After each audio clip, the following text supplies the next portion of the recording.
Tem dois tipos de pessoa que você provavelmente conhece. A primeira você acompanha nas redes sociais, no trabalho, no grupo de amigos. Ela sempre tem algo novo para mostrar: carro novo, viagem, roupa de marca, restaurante caro toda semana. O feed dela parece a vida que todo mundo quer ter, e a segunda você quase não percebe. Ela não posta muito, não fala sobre dinheiro, não muda o carro com frequência, não aparece em lugar novo com novidade. Parece uma vida comum, sem muito acontecendo. 10 anos depois, a primeira pessoa tá refém do salário, com nome sujo, trabalhando mais do que nunca e com a sensação amarga de que não tem nada real para mostrar além das fotos. Enquanto a segunda pessoa, que não falava nada, acabou de quitar um imóvel, tem uma carteira de investimento gerando renda todo mês e está considerando sair do emprego. Não porque foi mandada embora, mas porque agora ela tem oportunidade de escolher.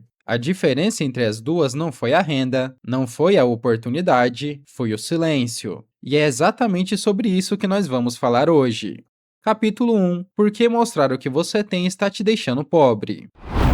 Existe um conceito que o economista americano Thorstein Veblen descreveu há mais de 100 anos. Ele explica com precisão cirúrgica o comportamento financeiro da maioria das pessoas hoje, que ele chamou de consumo cóspico. A ideia é que as pessoas não compram coisas pela utilidade delas, compram pelo sinal social que elas emitem. Você não financia um carro caro para chegar mais rápido em algum lugar. Você financia porque as pessoas ao seu redor vão ver que você tem aquilo. Ou seja, o consumo é uma comunicação por status. Veblen escreveu isso quando nem existia internet, e hoje, com as redes sociais, esse mecanismo opera numa velocidade que ele nunca poderia ter imaginado. Você não precisa mais esperar o vizinho te ver chegando com algo novo. Você posta uma foto e várias pessoas do seu círculo social veem isso ao mesmo tempo. O gatilho psicológico não muda, mas a amplitude é 1000 vezes maior. E aí vem o problema real. Como você usa o consumo como forma de comunicar quem você entra numa esteira que nunca para. Você compra algo, sente aquela euforia por alguns dias, o cérebro se adapta e logo aquilo já não parece mais suficiente. Você precisa do próximo nível, e quando você está nessa esteira, o dinheiro que poderia estar trabalhando por você está financiando uma imagem que precisa constantemente ser alimentada. Convenhamos, quantas vezes você já gastou em alguma coisa mais pelo que as pessoas iam pensar do que pelo que você realmente precisava? Uma roupa que usou 2 vezes, um acessório que ficou na gaveta, uma saída que você topou sem vontade porque não queria aparecer o chão da situação. Somados, esses tipos de gasto representam uma quantidade absurda de dinheiro que saiu silenciosamente ao longo dos anos, e tem algo que piora tudo isso. Pesquisas sobre bem-estar e comportamento financeiro mostram de forma consistente que quanto mais uma pessoa orienta as próprias escolhas, menor tende a ser a satisfação real dela com a vida no longo prazo,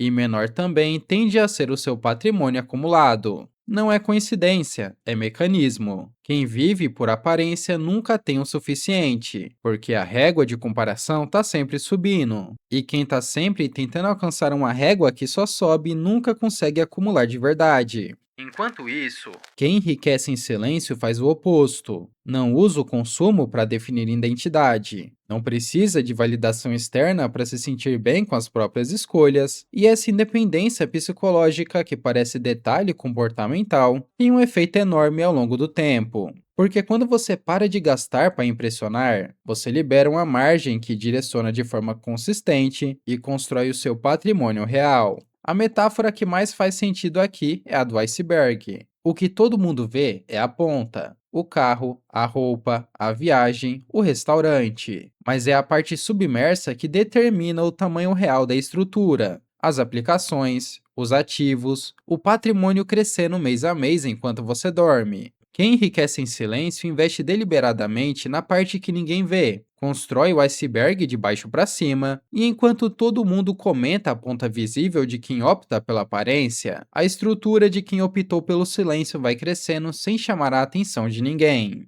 Capítulo 2: O que as pessoas que enriquecem em silêncio fazem de diferente?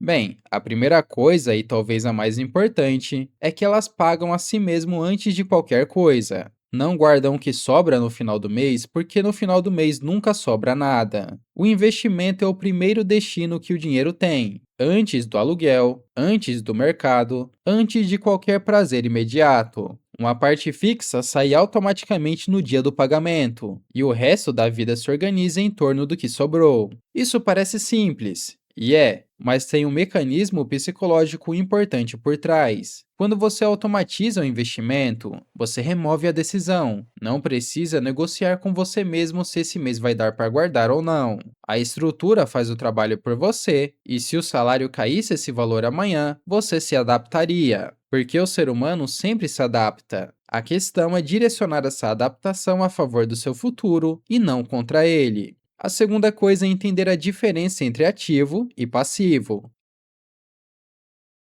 Ativo é o que coloca dinheiro no seu bolso, passivo é o que tira. E a maioria das pessoas que compram para parecer bem de vida são passivos puros. Carro financiado tem parcela, seguro, manutenção, combustível e depreciação. Ele consome dinheiro todo mês. Um investimento bem feito gera dinheiro todo mês no seu bolso. E aí a pergunta muda tudo antes de qualquer compra porque não gera o que você merece. A terceira coisa é calcular o custo real de qualquer compra em tempo de vida, não em reais. Dinheiro é abstrato, tempo é concreto. Quando você divide o preço de qualquer item pela sua renda líquida por hora, você cria uma percepção completamente diferente sobre o valor daquilo. Um item que parecia acessível de repente representa dias de trabalho. E quando o custo tem nome, tem peso, tem horas reais embutidas, a decisão muda, já que você passa a enxergar o que realmente está sendo trocado em cada compra.